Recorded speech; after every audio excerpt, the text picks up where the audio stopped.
Hey, what's up, everybody? Keith again, Crypto Lab professor here, going to give you another little lesson I found out about this indicator a while back. And I haven't done an indicator video in a while, and I really don't use this indicator all the time, but I do like to add it up and mix it up and do different things with it. Real quick, if you guys haven't signed up for the giveaway, please do so. It's in another video. Knock yourself out. It's free 1000 XRP for anybody who wants to get in on that.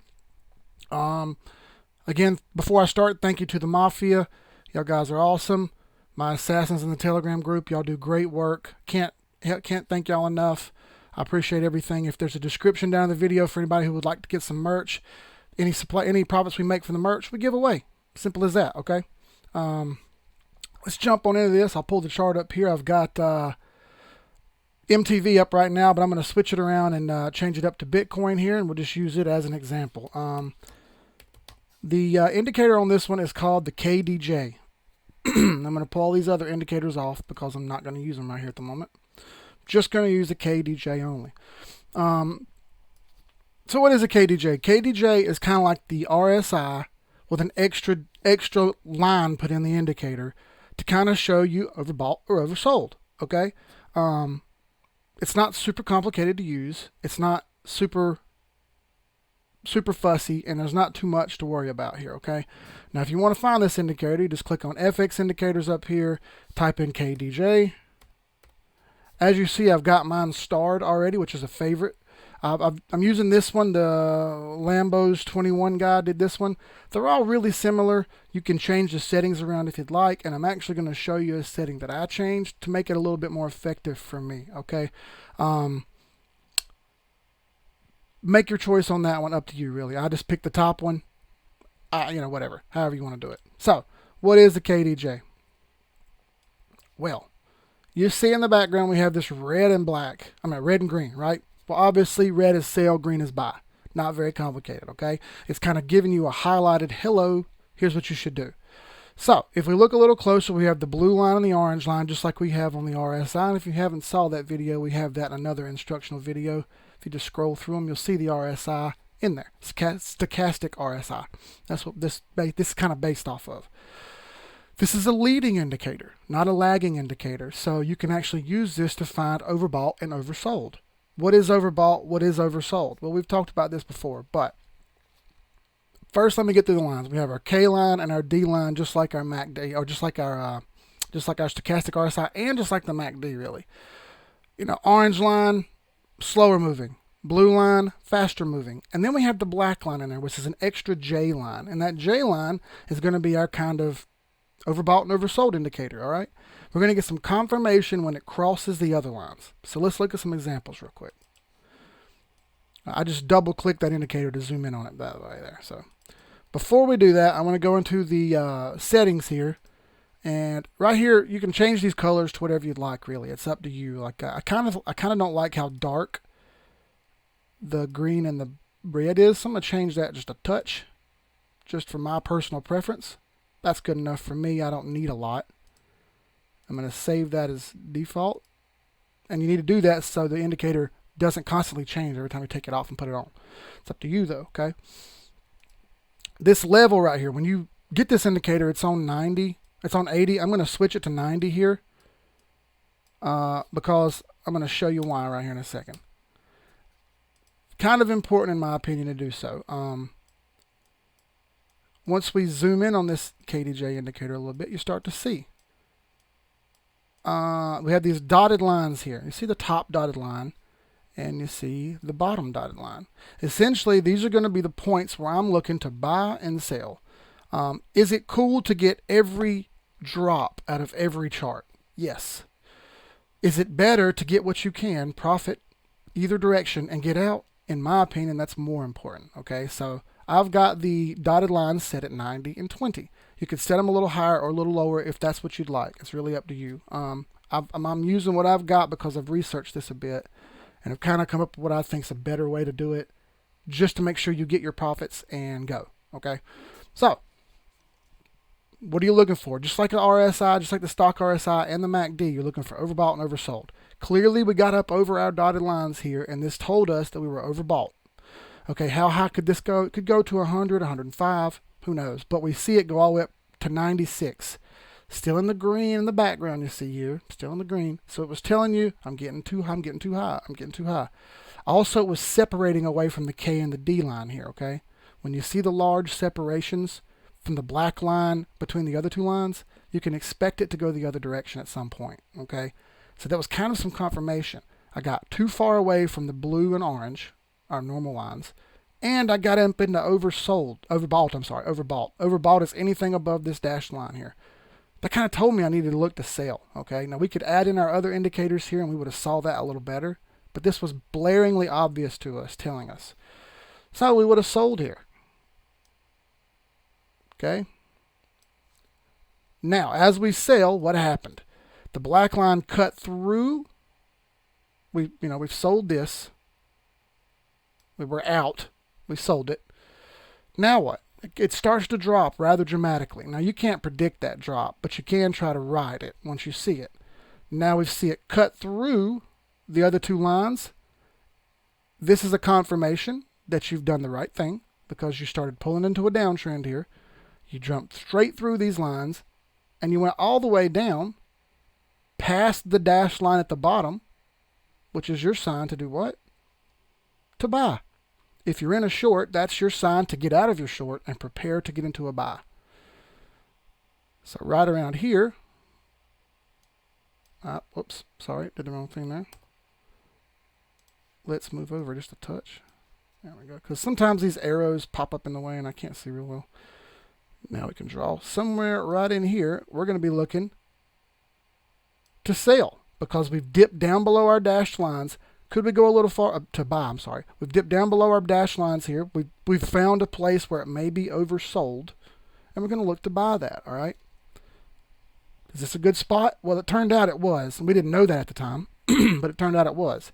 How do we get some confirmation out of this? Look, right here, we cut through our lines in the other direction up, and when we did that, look, our histogram in the background turned green, told us to buy. So not only did we go into oversold, where we would have probably bought, but the confirmation come and we crossed over into the good buy zone, and the indicator actually told you that was the right time to buy. Again, it happened up here. We went right back over the dashed lines. Right back here. Turns out that was just about the top, wasn't it? It was just about the top, which is neat. I mean, that's cool. Look, right about there was the top. It told you before it ever happened. Like I said, it's a leading indicator. It's, in my opinion, a scalping indicator. You're not going to use this to stay into a long-term trade. You would be looking to buy and sell and buy and sell, buy and sell. And this would accumulate your growth. All right? That's why it's a leading indicator and not a lagging indicator. And we can tie this in with the other ones. And that's fine. I just want to show you about this particular indicator, though. If we keep moving. Oops.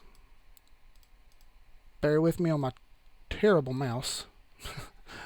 All right, right here, look, we crossed back in where we're looking somewhere in here to sell because we went up over our dash lines. We're not exactly sure yet, so we're going to wait. Right here, we crossed down below the dash line into short territory, didn't we? Not only that, but we got a cut through right here on our two regular lines, which was right in here. All right, and it went way down here really rapidly, didn't it? Now, did we make much profit right here? No, we didn't. We hardly made any, okay? So it's not a perfect indicator. Not going to win you every gold medal. Okay, so that's why I say we'll use more than one indicator all the time. We never just pick one and say this is the one and this is the only one. I don't like that. I don't like that rationale based on the fact that it can burn you, okay? Again, we broke downward through our dashed line. A good sign that we want to buy. So it bottomed out. When it bottomed out, we buy this, and it came up, crossed over the two regular lines. That gave us a green histogram in the background telling us to buy. As we go up, did we cross the dash line here? No, we didn't. Okay, we got close. So again, it kind of suckered you a little bit, right? You would have bought down here, and it didn't tell you to sell, did it? It came close, but it didn't tell you to sell. So you'd stay in it. As you stay in it, look what happened. Right here, we crossed downward. Uh-oh. Telling you to sell. So you'd have only made 4%. Now that's a free 4% because you'd have got it, right? You'd have got your 4% and been okay with that. But you wish you would have made more. This is why I preach the other indicators go in here too. Because if you add the other ones in, you'll see that they were telling you it's still going up. Relax. Relax. Now, whoops. What do we get here? It came down but didn't make it to the dashed line. It's almost like it was just consolidating. Crossed over, really bit you in the butt right here because it told you to buy and immediately went back down, didn't it? that sucked. So now you're buy, sell, buy, sell, buy, sell. That's tough. So be careful with this indicator and just play it smart.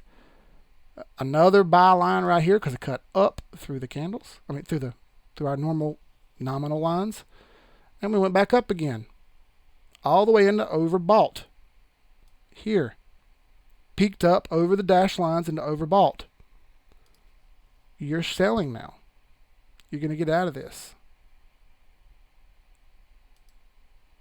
You sold this for roughly 10%. It's $1,000. You made 100. Not too bad. I'll take that every day of the week. How many pips was that?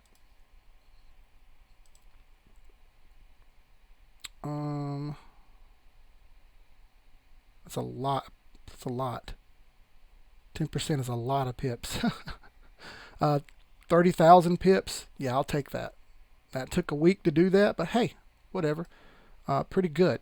So again, we crossed back down, downward. We crossed back down through our dotted lines here. And this is kind of showing us that it wants to come down. It's kind of screaming at us down right here. We crossed over, oversold, went back down, crossed through our regular lines, and now we have a red histogram in the background telling us down. Now, if you add in your other indicators, you'll see that we're going to go down a little farther, in my opinion. We're going to test 10.5, I think. And after we test 10.5, then we're thinking down farther. We got to break through some trash here, and that's fine. And it'll, in my opinion, it's going to break through that trash. And when it does break through that trash, we're going to head back down to around 9,500 to 9,200, or 9,600 to 9,200, anywhere in that range. And I'm looking to buy again. Okay, so either way, we see that our KDJ indicator can be effective. Use this with your other indicators. Don't be dumb. If you have any questions, please ask. Again, never just use one indicator. Add in some others. Put the RSI in here also, and the MACD, and put in your moving averages and see, does your spot's about to get hit in a resistance zone, a support zone, and then you can kind of make a better deduction. You wouldn't have made this bad trade right here. You'd have looked at that and said, okay, hold on a minute. I'm on support. Just let me chill. I'm not going to sell that yet. Okay? That's part of the game. You have to be able to recognize everything from price action to indicators. Now, if you have any questions, please feel free to ask me. You see all the information here at the bottom. My Twitter, you can feel free to message me anytime on Twitter. I don't care. I'll get back to you. The Telegram right there. I'm on Telegram all the time. If you'd like to join our Discord, right there is my Discord name. Also, the Discord link will be in the videos, I believe. And on YouTube, I'm going to change this. It's TA with Keith Lay, not just Keith Lay. I have a new background to put on. I just hadn't done it yet. But feel free to subscribe, but you probably already have if you're watching this, which is dope. So anyway, we'll catch you on the next indicator. Y'all take it easy, and if you need anything, call. See you. Peace.